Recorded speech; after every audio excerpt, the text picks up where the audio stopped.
Friends, very good afternoon to all of you and welcome back to my channel. This is Shweta from Shweta Soli School. और दोस्तों thank you so much आप मेरे channels को इतना प्यार और support देने के लिए। और जो नए सब्सक्राइबर है प्लीज़ मेरे चैनल को लाइक कर दीजिए, शेयर करिए और सब्सक्राइब जरूर करिए। और जो भी पहले से मेरे सब्सक्राइबर हैं उनका मैं बहुत बहुत धन्यवाद करती हूँ। तो दोस्तों आज मैं आपको बताने वाली हूँ विजुअलाइजेशन की ताकत, है ना। विजुअलाइजेशन की ताकत क्या होती है। तो दोस्तों आगे बढ़ने से पहले बता दूं कि मेरा चैनल मोनेटाइज हो चुका है और YouTube ने मुझे सुपर थैंक्स का बटन दिया है। तो इस सुपर थैंक्स में आप बहुत जो भी छोटे मोटे अमाउंट्स की चैरिटी कर सकते हैं। अगर आपको मेरे कोई भी वीडियोस अच्छे लगते हैं और इस डोनेशन का एक अच्छी जगह पे उपयोग किया जाता है, जैसे कि हमारे जो बहुत नीडी पेशेंट्स होते हैं उन्हें फ्री ऑफ कॉस्ट हम मेडिसिन अवेलेबल करवाते हैं, बहुत ही नॉमिनल चार्जेस में मेडिसिन देते हैं ताकि वो इस चीज़ का उपयोग अपने हेल्थ पर्पज़ से अच्छे से कर सकें। और वैसे तो हम ये काम पहले ही करते हैं, पर अगर हमें डोनेशन में ये चीज़ें मिलती है, थोड़ा थोड़ा कंट्रीब्यूशन मिलता है, तो ये चीज़ को हम बहुत अच्छे से कर सकते हैं। तो दोस्तों आज मैं आपको बताने वाली हूँ कि विजुअलाइजेशन की पावर क्या होती है ना। विजुअलाइजेशन क्या होता है और विजुअलाइजेशन की पावर क्या होती है। तो दोस्तों विजुअलाइजेशन वो चीज़ है जिससे आप अपनी लाइफ में कुछ भी अचीव कर सकते हो, कुछ भी। आज तक मैंने जो पोस्ट डाला था अपने रेंटेड हाउस से घर तक का सफ़र वाला, ये चीज़ मैंने विजुअलाइजेशन से ही अचीव की है। क्योंकि हमारे माइंड को हमें कोई पिक्चर दिखानी पड़ती है, फिर हमारा माइंड उस पिक्चर्स को फॉलो करने लगता है, क्योंकि माइंड के पास आगे बढ़ने का कोई रास्ता नहीं है ना। हमारे ब्रेन में जो पैटर्न है, ब्रेन में कोई पिक्चर नहीं बनती, ब्रेन के पास कोई ड्राइंग शीट नहीं होती है।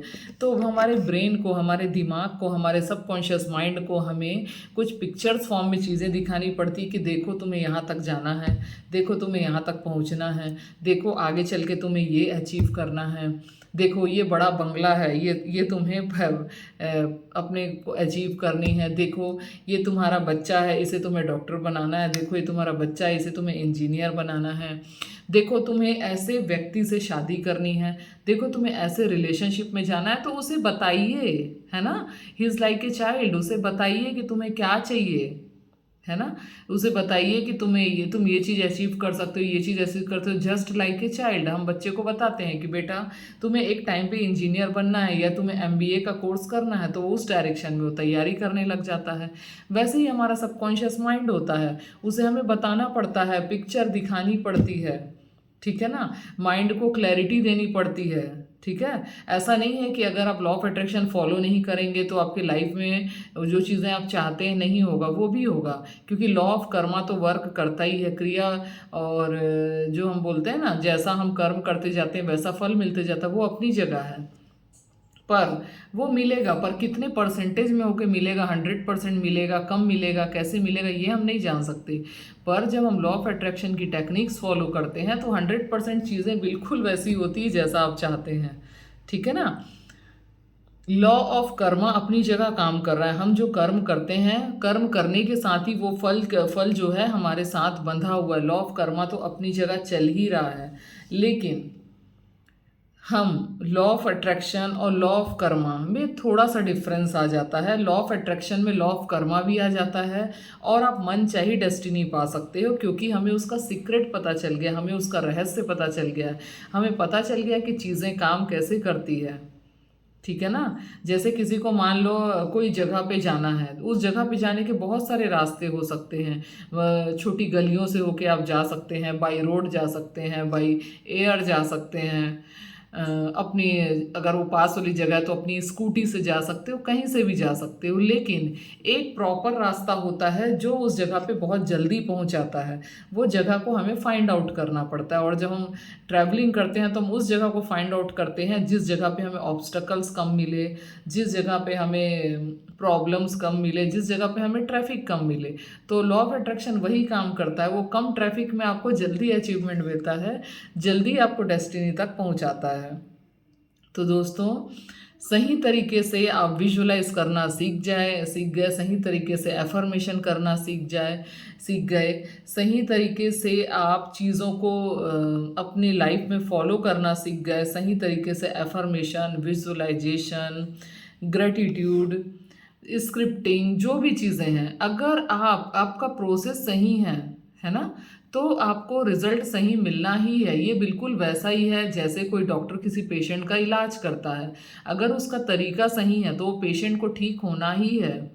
अगर वो समझ गया है कि इसमें इसके में ये समस्या है इस पेशेंट में, ठीक है, और उसको पता है कि इसको ये मेडिसिन दूंगा तो ठीक होगा, इसको ये ऐसा परहेज बताऊंगा तो ठीक होगा, तो पेशेंट ठीक ना हो ऐसा हो नहीं सकता। अगर पेशेंट ठीक नहीं हो रहा, दैट मीन्स आपने उसे सही डायरेक्शन नहीं किया, सही मेडिसिन नहीं दी है। सेम लाइक है ना, same like law of attraction, अगर आप राइट टेक्निक यूज़ कर रहे हैं, आपके माइंड क्लटर फ्री हैं, आप कंप्लीटली पॉजिटिव हैं, तो चीज़ें कैसी नहीं बदलेंगी, चीज़ें बदलेंगी, उसे बदलना पड़ेगा। मैं डंके की चोट पे कहती हूँ कि उसे बदलना पड़ेगा, चीज़ें बदलेंगी, ठीक है ना, क्योंकि ऊपर वाला भी हमें देखता रहता है कि ये सही डायरेक्शन में कर्म करता है कि नहीं। वो हमें हमारे रास्ते बताता है, वो हमें ऐसे ऐसे लोगों से मिलाता है जो हमें मंजिलों तक पहुंचाते हैं। मैं देखती हूँ कि मेरी लाइफ में जब मैं एक कदम आगे बढ़ाती हूँ तो बहुत सारे ऐसे सर्कमस्टेंसेस बदलते रहते हैं। मुझे तो कई बार पता भी नहीं होता कि आगे चल के मुझे यहाँ पे किसी के हेल्प की ज़रूरत पड़ेगी तो वो इंसान कहाँ से आएगा, या मुझे इतने पैसे की ज़रूरत पड़ेगी, कोई बिजनेस करना है तो वो पैसा कहाँ से आएगा। लेकिन मैं चल पड़ती हूँ। एकला चले रो, अपन सुनते हैं ना, एकला चलो रे। कोई नहीं मिला तो अकेले चल पड़ो। आप अकेले चलते जाओगे, कारवां आपके पीछे पीछे आना ही है। तो आप आगे बढ़ते जाइए, लाइफ में आगे बढ़ते जाइए, और देखिएगा अपने आप परिस्थितियाँ बदलने लगेगी, अपने आप के आसपास का वातावरण बदलने पड़ेगा।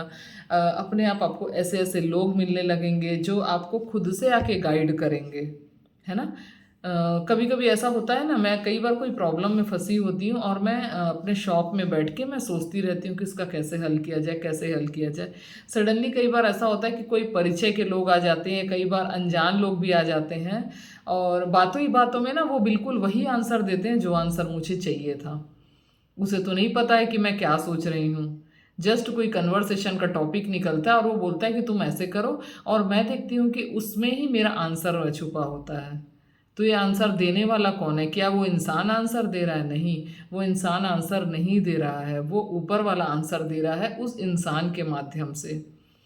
तो ऊपर वाला हमेशा मदद करता है, हमें आगे बढ़ने में मदद करता है, हमें अपने मंजिल तक पहुंचाने में मदद करता है। हमें कैरियर चाहिए, जॉब चाहिए, रिलेशनशिप चाहिए, सब चीज़ों में वो हेल्प करता है। पर वो बस एक ही बात बोलता है कि आप मेरे साथ सच्चे रहो, सही रास्ते पे चलो, ऑनेस्ट रहो, ईमानदार रहो, और अच्छे लोगों के साथ रहो, और जो चीज़ मैंने कुछ नियम बनाए हैं इस धरती पे उन नियमों को फॉलो करो। ये लॉ ऑफ अट्रैक्शन भी उसी में से एक नियम है कि हम जैसा सोचेंगे वैसा होता चला जाएगा। बट केवल सोचने से नहीं, पॉजिटिव सोचने से, राइट तरीके से सोचने से। तो दोस्तों, उम्मीद करती हूँ वीडियो पसंद आया होगा। अगर पसंद आया तो प्लीज़ लाइक शेयर सब्सक्राइब ज़रूर करिए। And thank you so much for all your lovely comments. जो नए सब्सक्राइबर हैं सब्सक्राइब करिए, और थैंक यू सो मच। और शेयर ज़रूर करिए, ताकि आपको जैसे मेरी लाइफ बदली, मैं चाहती हूँ आप सबकी लाइफ बदले। थैंक यू सो मच, मिलते हैं नेक्स्ट वीडियो में। Love you so much, bye bye.